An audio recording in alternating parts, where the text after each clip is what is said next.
Well, there was a deputation to go and see the cabinet, and Hammersmith put in their deputation, but it came back saying that unfortunately 2 people weren't coming up on the electoral roll, which meant that they weren't letting us speak. And then at the end of the meeting I stood up and asked, could I speak? And they said no, because your deputation hasn't been successful. So I sat down, and then they decided then to go ahead with the meeting without even listening to our concerns and our, we felt about the cuts. And I thought, well, that's not really acceptable. I just want to say how it's going to affect and impact on local residents in Hammersmith and Fulham. So I got up again. They grabbed the microphone and took it away. So then I couldn't speak. So then I just stood up and I asked everybody else to stand up and support me. So everybody in the hall stood up and clapped hands. And then they decided, well, that was not respectful, and they all walked out. So no one could actually listen to, the Tory cabinet couldn't listen to what I had to say.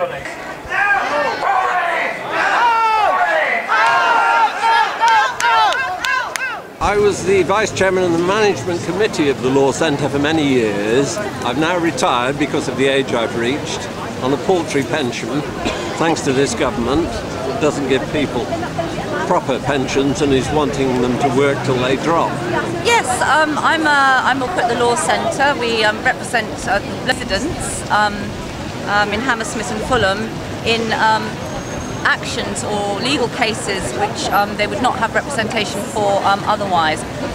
And it's an absolute disgrace that our funding is being stopped, which will have a really big knock-on effect for these members of the community, some of whom are particularly vulnerable. And what we're trying to do is defend the arbitrary, unfair decision. The cut has been made with no consultation, no reasons given. It's an absolute disgrace. We fought them years ago when I was Vice Chairman, and we succeeded. We need everybody's support to restore the grant to the Law Centre. Do you have to be white to be a citizen? I don't think so.